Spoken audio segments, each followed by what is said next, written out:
Olá, meu nome é Ana Carolina de Rezende, sou radio-oncologista, estou hoje aqui reunida com minhas colegas doutora Ana Paula Cardoso, doutora Heloísa Vise, ambas oncologistas clínicas, para um bate-papo sobre câncer de mama. Hoje nós vamos falar sobre os principais tópicos levantados numa primeira consulta de diagnóstico de câncer de mama. Então, vale a pena a gente lembrar, iniciar falando de que não basta uma mamografia suspeita, um ultrassom suspeito ou ressonância de mama, enfim, com suspeita de câncer de mama para a gente fechar esse diagnóstico. Então, câncer de mama precisa de diagnóstico histológico, que é o quê? Uma biópsia que confirme que esse câncer está lá, Então, que células malignas existem. A partir desse momento, se desencadeia todo o planejamento e o processo de estadiamento e de tratamento. E nas primeiras consultas, principalmente a primeira consulta, uma pergunta que é muito frequente, é uma pergunta muito difícil de ser respondida, é justamente por que comigo? O que eu fiz de errado? É uma pergunta meio ampla, difícil, e eu gostaria que a doutora Heloísa comentasse pra gente. Acho que essa questão do porquê, é uma coisa que vem à tona não só para as pacientes com câncer de mama, para os pacientes com câncer em geral, principalmente quando são pacientes ainda jovens ou pacientes que sempre tiveram um estilo de vida saudável. E apesar da gente entender que tem todos os fatores de risco que aumentam as chances de ter o diagnóstico de câncer de mama, o câncer é uma doença multifatorial. Então depende muito dos seus fatores, dos seus genes, de como esses genes se desenvolvem e se multiplicam e se corrigem ao longo da vida, dos fatores ambientais aos quais você teve exposto. E o câncer de mama, ele não é uma doença completamente prevenível, Então, mesmo às vezes a gente adotando todos os cuidados, sendo uma paciente mais jovem, que não é a faixa etária onde o câncer é diagnosticado ou aparece de uma maneira mais comum, ele pode acontecer. Falando um pouquinho, quais são esses fatores de risco, retomando um pouco o que a gente deve se preocupar, então, principalmente a idade, a partir dos 50 anos, os tumores de mama começam a ser diagnosticados e começam a aparecer na população. A questão hereditária é muito relevante porque existem mutações genéticas que são transmitidas em gerações. Às vezes você é o primeiro caso daquela mutação, então mesmo quando você não tem um histórico familiar muito significativo, o seu pode ser o primeiro.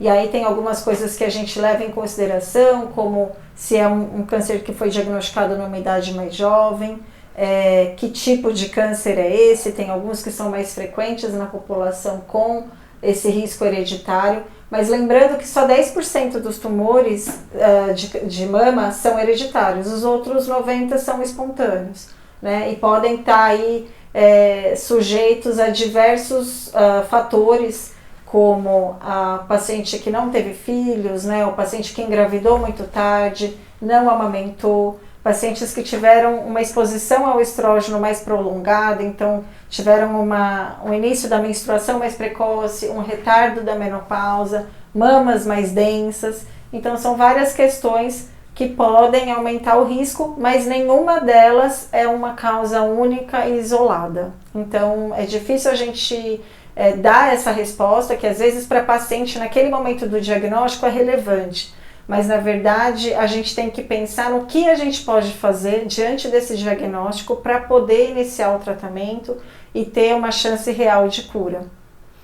Ok, então, o diagnóstico feito, sabemos então qual que é o tipo de câncer que essa mulher tem, como a Elo comentou, isso é fundamental, porque hoje em dia a gente sabe reconhecer que existem diversos tipos de câncer de mama, não são todos iguais, então a trajetória dessas mulheres é diferente, e o que fez o tratamento do câncer de mama ter melhores resultados hoje em dia é justamente um tratamento diferenciado para cada tipo de câncer e para cada perfil de mulher, Então, a partir daqui, uma etapa importantíssima que é o estadiamento. Então, como esse câncer vai ser manejado a partir de agora, Então, doutora Ana Paula, poderia comentar pra gente? Sim, então, com certeza, a partir do momento do diagnóstico, a gente tem que saber lidar com isso. né? Então, a primeira coisa é o tipo do câncer. E a segunda coisa, como você bem comentou, é o estadiamento, né? Então, falando de estadiamento primeiro, o que é estadiamento? Estadiamento é você entender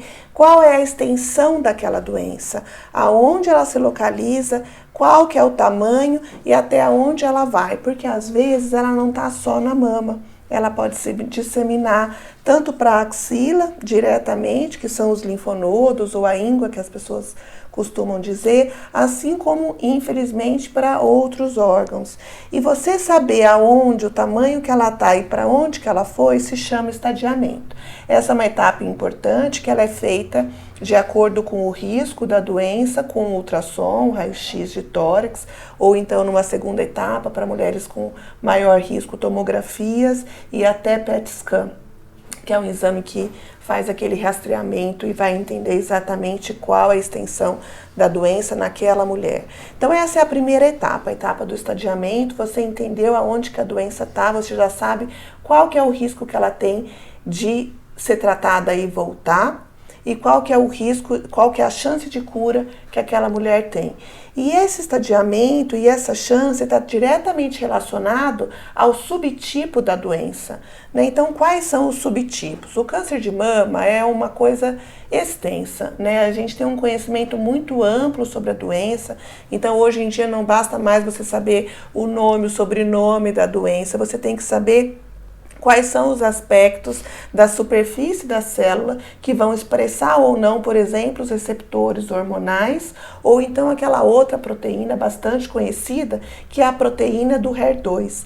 Então, basicamente, você tem o subtipo que expressa os receptores hormonais, o subtipo que expressa essa proteína do HER2, ou então aquele subtipo que não expressa nada. E até algumas nuances entre eles que a gente não vai detalhar aqui, mas somente para comentar que existem subtipos diferentes, que merecem tratamentos diferentes e que o prognóstico, que é outra palavra complicada que a gente costuma usar, mas que define a perspectiva de tratamento e de sucesso do tratamento, está diretamente proporcional a essas duas coisas, estadiamento e o subtipo da doença. Então, realmente, a primeira consulta é uma consulta com muita informação, que envolve um cenário emocional de impacto do diagnóstico e aonde envolve todo esse cenário que a mulher tem que tentar, a mulher e os familiares têm que tentar entender aquele subtipo, entender como é que vai ser feito aquele estadiamento, e a partir dali vão ser tomadas decisões muito importantes do tratamento.